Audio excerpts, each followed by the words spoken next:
what? Nations of the earth. He said, if you would hearken diligently to my voice, he said, I'm going to set you on high. If I was to get something to hang from that ceiling, and I sat in it, I guarantee you I'll be the first thing you'll be able to identify when you walk through that door. Amen. Why? Because I'll be sitting well. This is what he was telling the nation of Israel. He said, I want to set you in a place where everybody can see you. But before he told them that, he said, you have to hearken what? To my voice.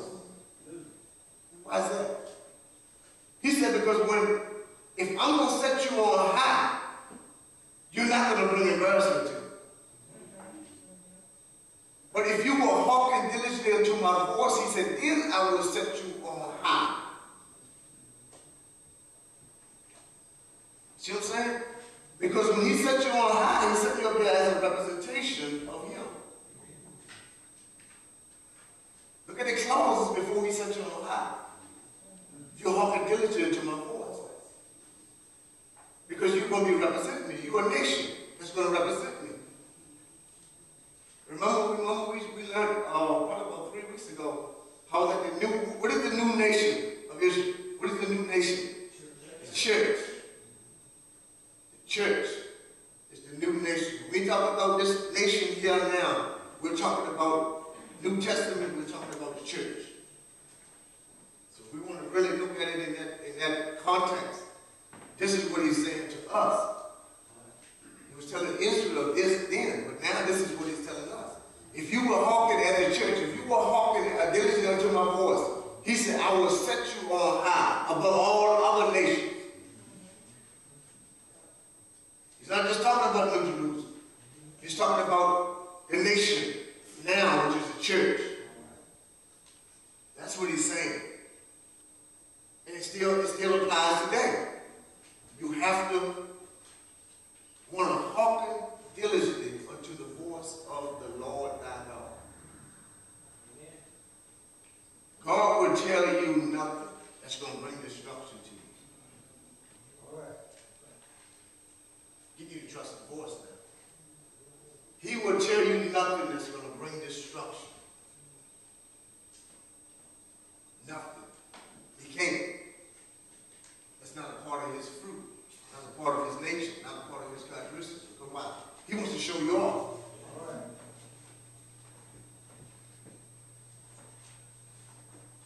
How many people here have a charm closet?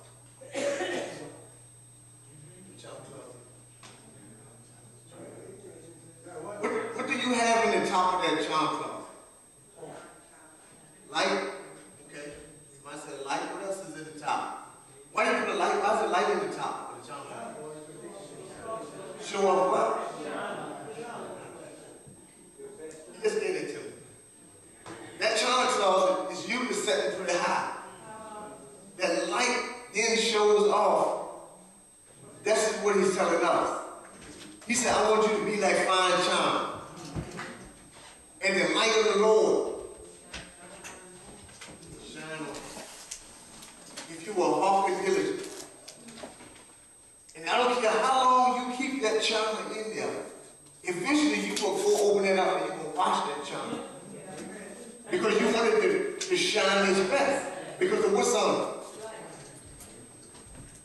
So we should never get tired of God pulling us down and washing us.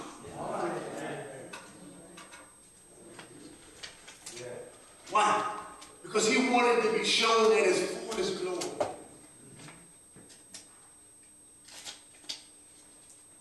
That's what he's telling Israel. He said, there's times that when you hearken to my voice, I'm washing you. Telling you, don't do this. That ain't good for you. Don't do, I'm washing you. Because why? My light is on. People identify you with me. So if you're being identified with you as being with God, he has to pull you down sometimes. Who else got it? He has to humble. Go back last week. He has to humble us because he got us on high.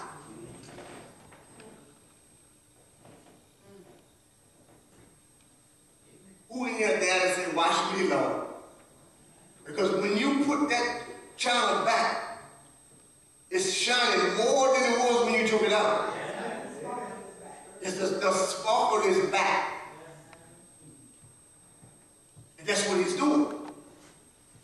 That's what he's doing. As kingdom representative, that's what he has to do from time to time. He has to wash us. In order to put us above all other nations, we have to have something that resembles him. Deuteronomy chapter 28. Let's know here in chapter 2. And all these blessings shall come on thee and overtake thee, if thou wilt hearken unto the what? He's saying it again. He's saying it again. Hearken. How many people in here can hear the voice of God speaking to them? How many people in here can hear? Amen. Amen. Amen. Amen. How many in here don't feel like they can hear the voice of God for themselves? Amen. One. I'll give you a quick lesson on hearing the voice of God. A lot of times when you're dealing with situations and you're sitting there and you think that you're thinking, but in reality God is talking to you. You think that you're thinking. Okay, you sitting there and you got to fix something. You got to get the children's clothes over for school tomorrow. You got all this on your mind. And all of a sudden, you sit there and you got A, B, and C all lined up with each other. And he said, "Go buy a new car." You hear something say, "Go buy a new car." That ain't on my mind. It's God talking to you. He will always speak out of what you's on your mind. He will always speak out of. If you're thinking about a red rug, a set of pews, and God is disassociated with the church, all of a sudden he'll say, "Go buy a new lawnmower." Think about things I can do in church. Where does "go buy a lawnmower" come from? This is an example. He will speak out of something totally different from what you're thinking. And you be like, where did that thought come from? It's not a thought. It's actually God speaking. Guarantee you. That's how he speaks out of things. He was like, where did that come from? That's God. Nothing on your mind about that. All of a sudden, you at work tight. You hear something say, "Bless a brother with $100. Where did that come from? It's not on your mind. It's not in your daily routine. He speaks out of it. He speaks out. Just like just now when we was talking, and I was just sharing with you about this nation on high, and I heard something say Santa Claus. What did Santa Claus got to do with what I was just talking about? That was God speaking to me. He said Santa Claus.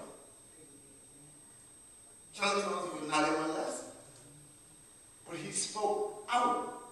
That Santa Claus didn't line up with what I was teaching about.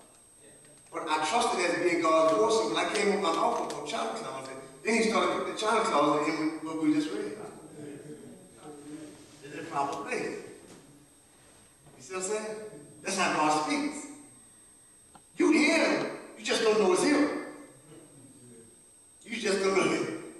You just don't know it's him. I'm just here to teach you that that's him. That's him. He said, like Samuel said, Samuel told him, he said, "Speak, Lord, for thy servant hears."